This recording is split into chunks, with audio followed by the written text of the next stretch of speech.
Hi everyone, my name is Myntra. In this video, I'll walk you through my API testing project for a fashion e-commerce platform built using JSON Server and Rest Assured.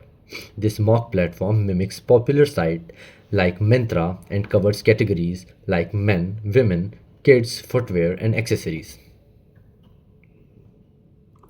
First, let's take a look at my JSON file. This file simulates the backend database for our e-commerce app. It includes structured data for product, user, carts, and orders.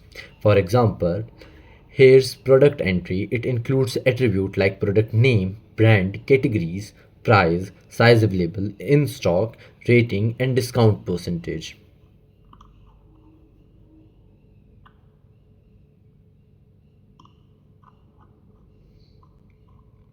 Here's the product one: ID, product name, brand, category, price, size available, in stock, rating, discount percentage. Similarly, there is the next endpoint, that is user.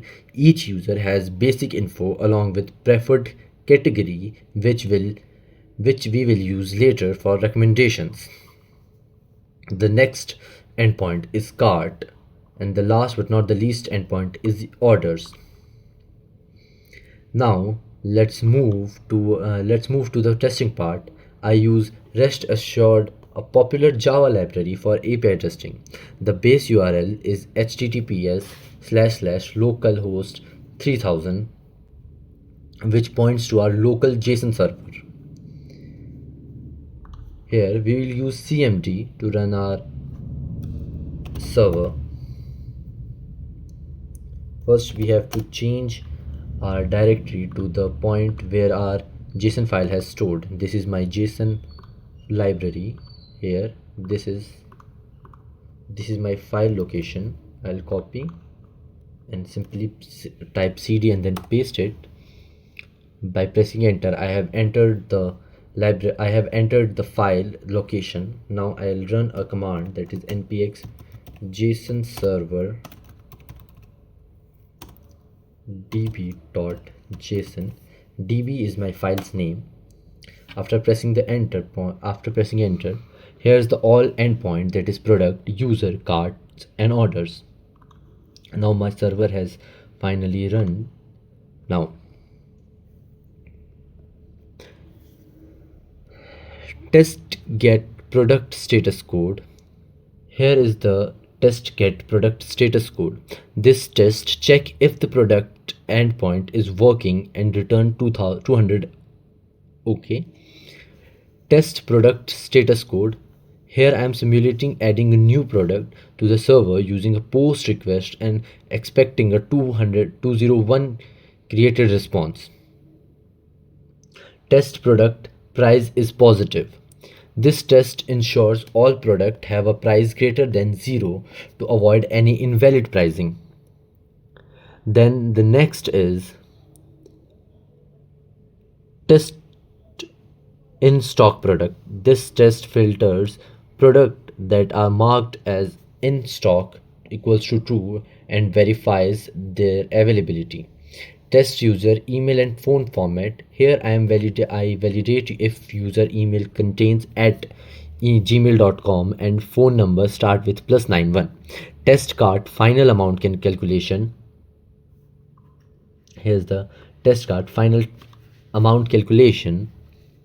In this test, I validate that the final cart amount is correctly calculated as final amount equals to total amount minus discount applied. Then the test product rating. This ensures all product rating are below 1.0 and 5.0 as per valid rating scale. The next is test product rating range. The next is test order status logical transaction. This checks if pending orders are not mistakenly marked as delivered before shipping. The next is test cart item size availability. The test confirms that the size selected in the cart actually exists in the product size available list. The next is test order date format. This test validates the order date field to make sure it is in YYYYMMDD format. Test product recommendation by preferred category. Finally, this test recommends product based on a user preferred category, a common e-commerce feature.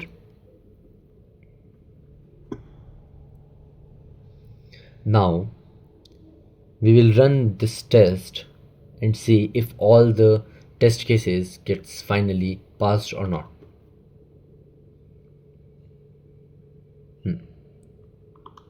So, as you can see from the test run, all tests are passing successfully. This confirms that the mock data and logic in my project are functional as expected. This brings us to the end of the video. Through this project, I learned how to simulate real-world backend APIs and verify their functionality using REST Assured. Thank you for watching.